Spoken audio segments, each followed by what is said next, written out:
બગદાણાની બબાલની અંદર આપણે જોયું કે આખી માથાકૂટ છે એ છેક મુખ્યમંત્રી ભૂપેન્દ્ર પટેલ છે તેમના નિવાસસ્થાન સુધી પહોંચી 3 સાંસદ 15 ધારાસભ્ય સહિત અનેક કોળી સમાજના આગેવાનો છે એ મુખ્યમંત્રીને મળવા માટે પણ ગયા હતા। તેમની રજૂઆત પણ હતી અને જ્યારે રજૂઆત થઈ અને એ પછી સામે આવ્યો કોળી પાવર, કારણ કે જ્યારે આ આખી માથાકૂટ સામે આવી રજૂઆત થઈ અને એ જ પછી થોડીક જ ક્ષણની અંદર એસઆઈટીની ટીમની જાહેરાત પણ કરવામાં આવી, એટલે કે આખી ટીમ નિમાઈ ચૂકી છે। પરંતુ હવે આ કામગીરી ક્યારથી શરૂ કરવાની છે તેમની વિગતે ચર્ચા કરીએ। નમસ્કાર, આપ જોઈ રહ્યા છો નિર્ભય ન્યૂઝ અને હું છું આપની સાથે રિદ્ધિ।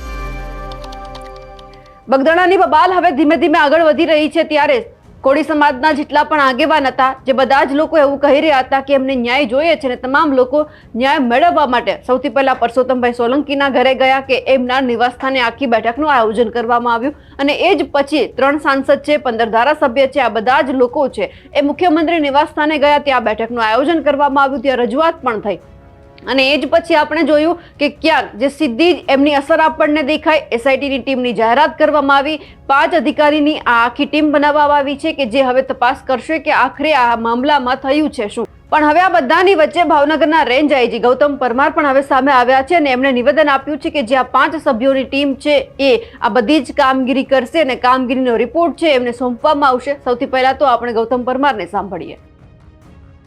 બનેલા ભાવનગરની જે હુમલાની ઘટના છે તેમાં એસઆઈટીની રચના થઈ છે। પોલીસ દ્વારા હવે કઈ દિશા તરફ તપાસ શરૂ કરાઈ છે? જે બગદાણામાં ગુનો દાખલ થયો છે એમાં પ્રાથમિક રીતે બગદાણા પોલીસ અને ત્યારબાદ કેએસ પટેલ પીઆઈ મહુવાએ તપાસ કરેલી હતી। એ તપાસ વધુ તલસ્પર્શી દિશામાં થાય અને કેટલાક પ્રશ્નો જે હજુ બાકી રહેલા છે એનું યોગ્ય રીતે એનું સતત ઇન્વેસ્ટિગેશન અમારા સુપરવિઝનમાં થાય એટલા માટે એસઆઈટીની રચના કરવામાં આવી છે, જેમાં ધારી એએસપી જયવીર ગઢવીને એમાં અધ્યક્ષ બનાવવામાં આવે છે અને બોટાદ એલસીબીના માણસો તથા એસઓજીના પીઆઈને પણ આમાં સભ્ય બનાવવામાં આવે છે। મારી ઓફિસમાંથી પણ સબ ઇન્સ્પેક્ટર જે છે તે પણ આના સભ્ય છે। એસઆઈટીની રચનાની જે રચના કરી છે તેમાં કેટલા દિવસ બાદ અમે હજી આજે કામગીરી શરૂ કરી છે। દરેક પાસાઓની એફઆઈઆરથી લઈને બાકીના કેટલા સ્ટેટમેન્ટ છે બધાનું હજી વિશ્લેષણ કરવામાં આવશે, કેટલા પુરાવા પ્રાપ્ત થયા છે અને કયા પુરાવા હજુ લેવાના બાકી છે તેનું ટોટલ વિશ્લેષણ કરીને ચોક્કસપણે ઘટના કેવી રીતે ઘટી એનું બીજા સંયોગિક પુરાવા શું છે તમામ એકત્રિત કરવા માટે અત્યારે ટીમ કાર્યરત છે।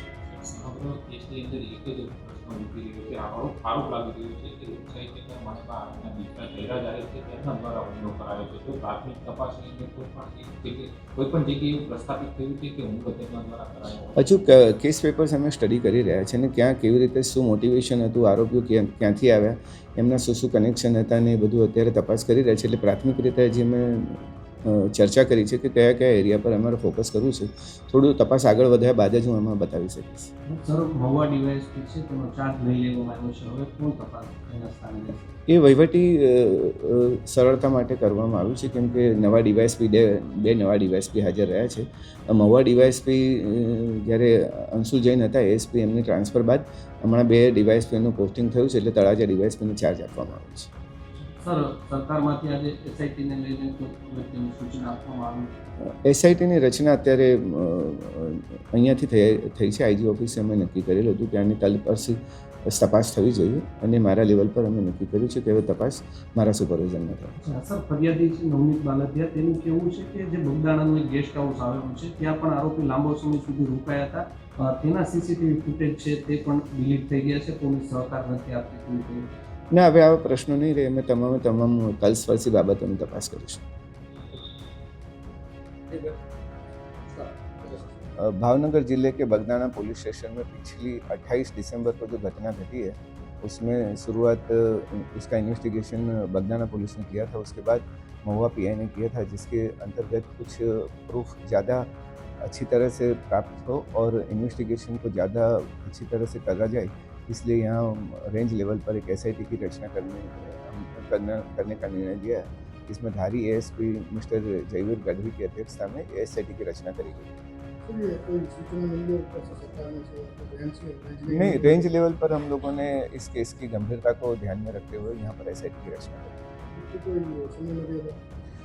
अभी तपास जो सारा इन्वेस्टिगेशन हम लोगों को खुद देखना है और अभी तक कितना इन्वेस्टिगेशन हुआ है, क्या क्या प्रूफ कलेक्ट किए हुए, उसमें अभी थोड़ा सा उसका जायजा लेने में टाइम लगेगा. तो अभी तपास कितना चलेगा, उसका समय मर्यादा डिफाइन करना मुश्किल है. હવે જોવાનું છે જ્યારે તપાસ હવે શરૂ થઈ ગઈ છે ત્યારે હવે આ આખા મામલામાં નવા ચોંકાવનારા ખુલાસા શું થાય છે. અમારા અહેવાલને લઈને આપનું શું માનવું છે કમેન્ટ કરીને ચોક્કસથી જણાવજો. સાથે જ અમારી નિર્ભય ન્યૂઝ ચેનલને લાઇક, શેર અને સબસ્ક્રાઇબ કરવાનું ભૂલશો નહીં. નમસ્કાર.